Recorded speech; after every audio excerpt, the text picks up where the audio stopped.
What's up, guys? Today we're going to be doing a review for the Negro Widow. That is a risky joke to do, I feel. We're just going to... Alright, so Black Widow review, movie review. Not nearly as bad as the critics say, not really bad at all, in my opinion. We're going to try to collect all of our thoughts and go over everything in the movie that we liked and some stuff that we disliked, and try to get it all at one go. This is multiple takes now of this video. It's a few days late. We had some recording problems and this and that, but so hopefully we can get through it today. If it sounds monotonous or overdone, that's why, because this video's been done before, right?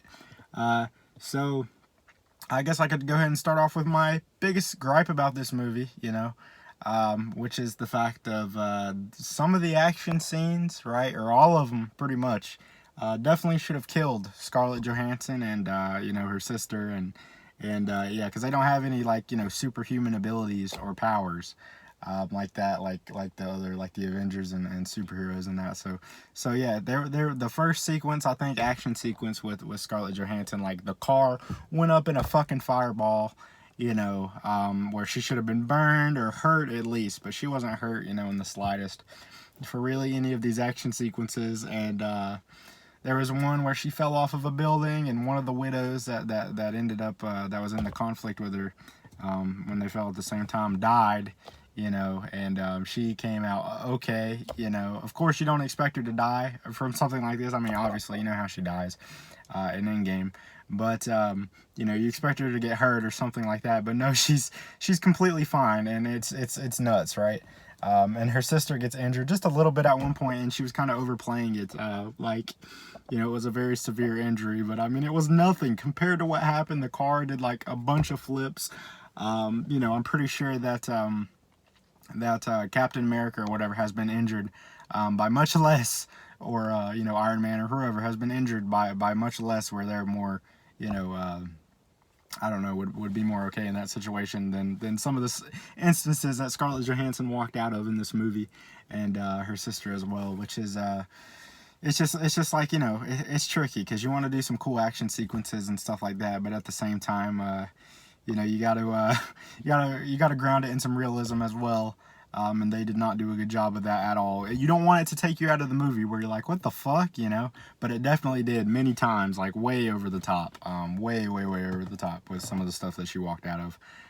So I count that as a pretty big flaw against it. But yeah, apart from that, no, it's not as bad as people have said, in my opinion, at least. So some of the stuff that I did like, let's try to get through it and remember it. I want to start taking notes, but the problem is for movie reviews and stuff, but I take the notes on my phone, and sometimes I also record on my phone as well. So it's kind of like, what can I do here? Just write on pen and paper, I guess, right? But that's kind of the old way of doing things,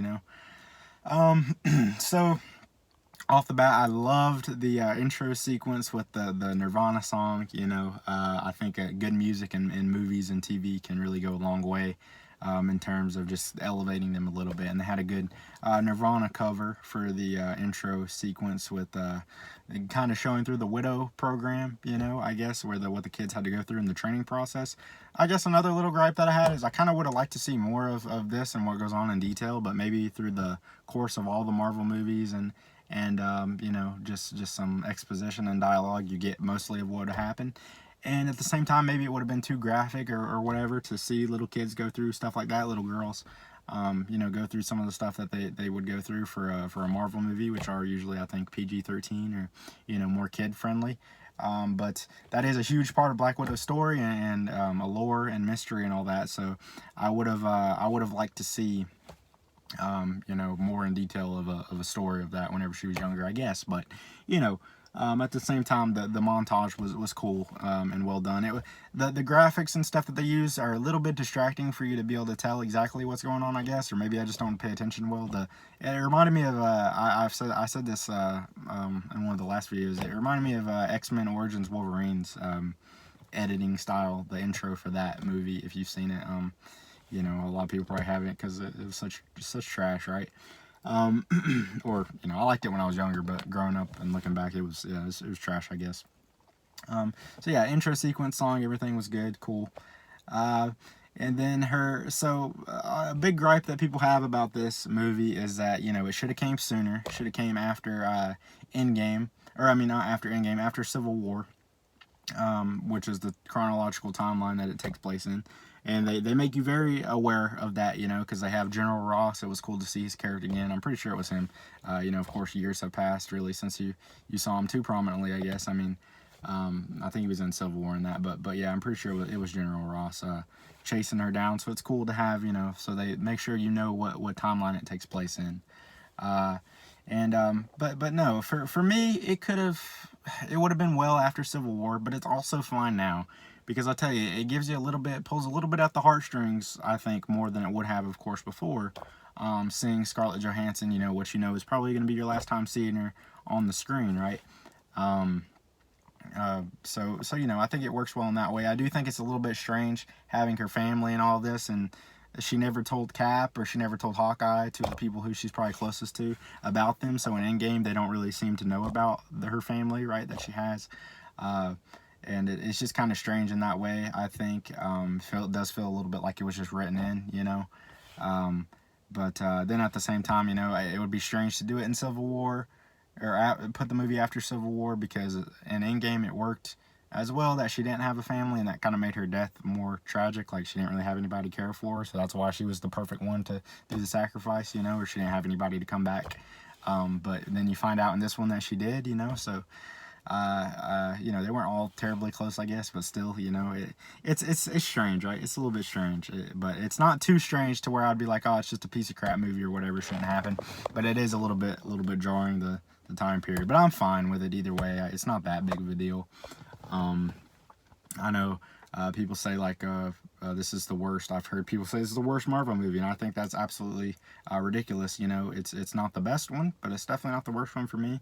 You know, I think it should have been the first female superhero movie. It would have been nice, or Marvel movie, because Captain Marvel is definitely much worse than this one. You know, for sure. And you know, maybe some of the other ones like Thor, Dark World, Iron Man 3, Iron Man 2. You know, I can think of some that I maybe enjoyed even less than this one. You know, I'd have to go back and look, but so yeah. Anyway, so you got the villain, the Taskmaster, in this one, which is cool. You know, I do feel like they could have done a little bit more with her, because her power is really cool, right? So and it is a she. It's weird to say. I keep wanting to say he, right? But no, it's a she under there. So the power is she mimics the other superheroes and copies their power. I heard about it before the movie came out, and I was like, wow, that's a really cool concept for a hero. And it was cool to see. You know, she's got Cap's shield, or her own version of Cap's shield. You see her watching Hawkeye's like arrow moves and stuff. And at one point in the movie, she mimics Black Widow's moves, and they're like almost like a mirror image of each other, which was really cool to see. But yeah, so as cool as it was, it's like, man, I wanted to just a little bit more of it in the movie, right? Because it was cool whenever it happened in that. So yeah, that was good. Taskmaster. And then let's see, the Red Guardian, I think, is her dad. Or the Crimson Dynamo, the Red Guardian, Crimson Dynamo, one of those things. His name was like Alexei. So Black Widow's dad, or her foster dad. I don't think it was her biological parents. I would have to watch it again. I missed some of the details the first time, but yeah, I'm pretty sure it was her foster father, or you know, dad through the organization or whatever. He was pretty good comedic relief throughout. You know, I can see where some people would find his character annoying and kind of over the top with the Russian, you know, personality. But I enjoyed his character, you know, for the most part. Hopper from Stranger Things is who it is. I thought he was going to be the villain whenever I saw the trailers and stuff. But no, it's just kind of a dysfunctional family for Black Widow, you know, with for her to work through with her dad issues and stuff. But no, he was fine. I like the dynamic with him between Black Widow and the sister as well. You know, some of the scenes were pretty funny. I've heard some people complain and be like, they could have done less comedy with it and more of like actually like emotional stuff. And I would agree with that. I could see that as well. But I was fine with the comedy stuff too. You know, it worked for me. Some of it was pretty funny. And then the sister was a big character in this one as well. I think that we could possibly be seeing her pick up the mantle for Black Widow in the future. You know, they set up at the end with her going to hunt down Hawkeye, Barton, I guess, because they don't really know what happened, I guess, on the planet. I forget it. It starts with a V, but from Endgame, where Black Widow gets sacrificed. As far as I know, I guess Barton, Clint just pushed her off the edge, or either way, maybe they just hold a grudge, for that. However it went down. So it seems like she could be popping up in the Marvel movies, maybe the Hawkeye series or something in the future, and kind of take up the mantle of Black Widow maybe in some way, like how Spider-Man's kind of taking up Iron Man's role, and Sam is taking up Captain America's role, it would seem. For sure. So yeah, I like the sister. She was kind of annoying at first, I guess. But I kind of grew to like her character, like the way that she views Black Widow. How she kind of holds a grudge against Black Widow. Not a grudge, but she's kind of jealous of I keep wanting to say Scarlet, but Natasha, because she's an Avenger, and she's a superhero. And so she's just kind of like a normal spy. She's like jealous how she rose to be so famous or infamous, or famous, and she was like, yeah, we can't hurt you, can't kill you, because you're space friends, Thor, the Avengers are gonna come and avenge you and all this. And her dad was of course proud of her for being an Avenger. So that's kind of cool to see how her family and stuff views her for being like that. So I like that aspect, and the Red Guardian, by the way, it's funny to me how, so Scarlet, or Natasha was such good friends with Captain America and everything, and then her dad was a super soldier as well, so she's had a lot of close experience with experiences with super soldiers. There's a lot of them out there, we come to find as we watch more Marvel movies, but it's just like, wow, you ended up knowing and being close to like two of them, like, I don't know, it's kind of strange. And then something, going back to Hawkeye, they did nice little things to sprinkle him out to make their relationship, Natasha and Clint's relationship feel even more fleshed out, because they have like little things where apparently Clint was like in her apartment, like shooting arrows, and then they have like a thing where they're hiding out, little. And they were like, I don't know, drawing on the wall or something, doing painting, but it makes it feel more fleshed out, and builds even more so onto their relationship, to make that death and Endgame, feel even more impactful. Which again, I guess is an argument for it would have been nice before Endgame, and I think it probably definitely would have fit there the best. But even so, it's not like a complete like flop for me, after the fact. I think is the best way to put that. And then they were kind of able to set up some cool stuff too, which is cool to see the pieces fall together. But again, I guess it would have worked the other way. But like her vest that the sister has, I saw in like an article or something actually, because I had forgotten. But that's the vest that she has and wears in Infinity War, I believe, and then a ship that she gets at the end as well. I think you see her use in a later movie. And then there was one character, the only character probably that felt a little bit like flat or strange to me. He felt more like, okay, this guy is just here to give Scarlet the resources that she needs. I don't know his name, unfortunately, but he was like he's an African American, I guess, character. He's the guy who gave her the ship. Have we seen him in any other Marvel movie? He felt a little bit like, I don't know, the only one, I guess, actor out of everything who felt a little bit like, he's just kind of this magical character here to give you things, but we don't really feel any weight behind him, I don't think, unless we've seen him in something else. He just was a little bit strange. Oh, and you get to see her decide to dye her hair blonde, like you see it in Infinity War as well. So there's little things like that are cool, sprinkled throughout. As far as like the main overall villain in this, because it's a Marvel movie, right? So the villain that you think is the villain usually is like there's somebody behind it, or there's just a different level to it. He was the guy, I guess, the main guy with the Black Widow program. So that's pretty cool. I like that for a villain. I know people had a problem with like this, his whole power was like if he's got like pheromones or something where they can't attack him, which is, I don't know, it's kind of whatever. I'm not too hurt about it. There's been plenty of ridiculous stuff in Marvel movies before, I'm sure, where that's not the strangest thing to happen. But I do like how it was kind of like, I guess she faced that final demon, which was him, because who started her on her path to begin with, pretty much, I believe, or I guess it was Alexei, right? I don't know. He sent them there, but I guess not. I guess they were already there, and Alexei was just kind of like somebody who, took over the kids, and then send them back if they weren't doing their job or they needed improvement.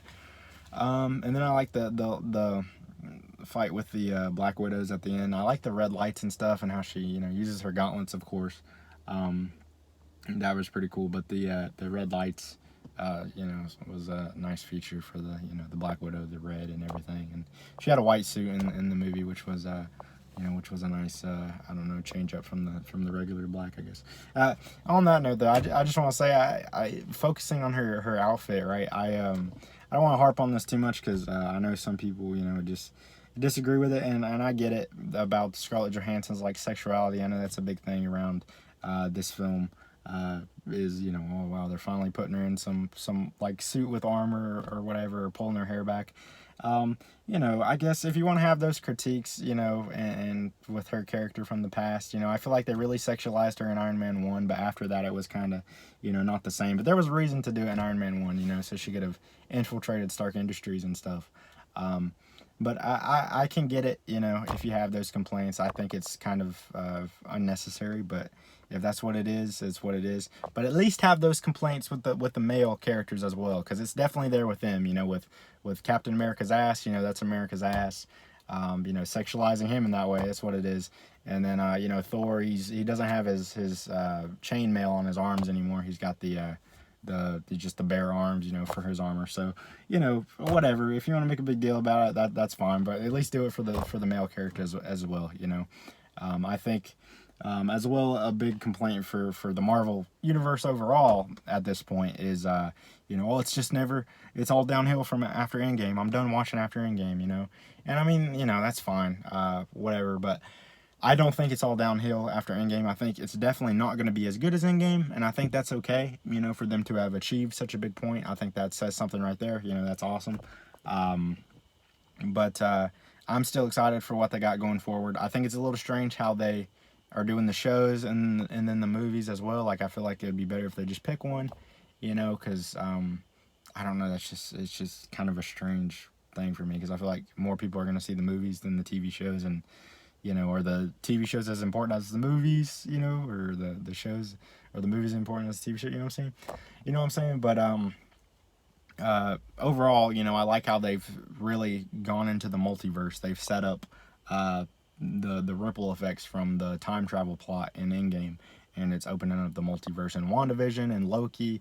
Not much of that in the Captain America show, I guess, the Falcon and the Winter Soldier, but in the new Spider-Man movie, hopefully the Spider-Verse, and Doctor Strange, into the multiverse of madness as well. So they're keeping a theme, and then we've had the secret invasion plotline set up for just a little while. So that's kind of sprinkled in there as well, and I'm sure we'll get to that as well. So there's still a lot of good stuff to look forward to, but definitely won't be as epic as Endgame, and that's okay. That's okay. I don't think it's doomed or just down the shitter just yet. We may get to that point, and I guess it's best to complain a little bit before you get to that point, to kind of stop it in advance. But for right now, I'm not too terribly worried. Shang-Chi or whatever it is, I'm not really looking too forward to that just yet, but we'll see. We'll have to see it first and see. But just so far, it doesn't really strike me as all that interesting, because we've got Iron Fist, right? It's kind of the same thing, It kind of feels like they're trying to get an Asian, superhero out there, right? The Eternals trailer looked really good, but if you want an Asian hero out there, I think you should have made Iron Fist Asian, in the TV show, because he's Asian in the comics. I believe. I'll have to look into that, but yeah. So anyway. Black Widow, definitely not as bad as people say it. Like I said, it's definitely not the worst Marvel movie. I can see some issues with it, as you probably could with any other Marvel movie. But overall, it was enjoyable. So yeah, don't believe into the reviews that say it's like just crap or anything like that. I think it's just more for controversy. We did have to wait a while for it. It's been delayed for a while, but no, it's finally here. And maybe that's what it is. It was delayed so long that you kind of build up this expectation, and it definitely didn't meet it for some people. But for me, no, I wouldn't say it's bad by any means, especially compared to like movies like Captain Marvel. Just absolutely not. So anyway, I'll see you in the next video, guys. Appreciate the support from consistent people on the channel, Bernie, Nirvana, Evelyn, people like that. So So yeah, me and Vanessa really appreciate it.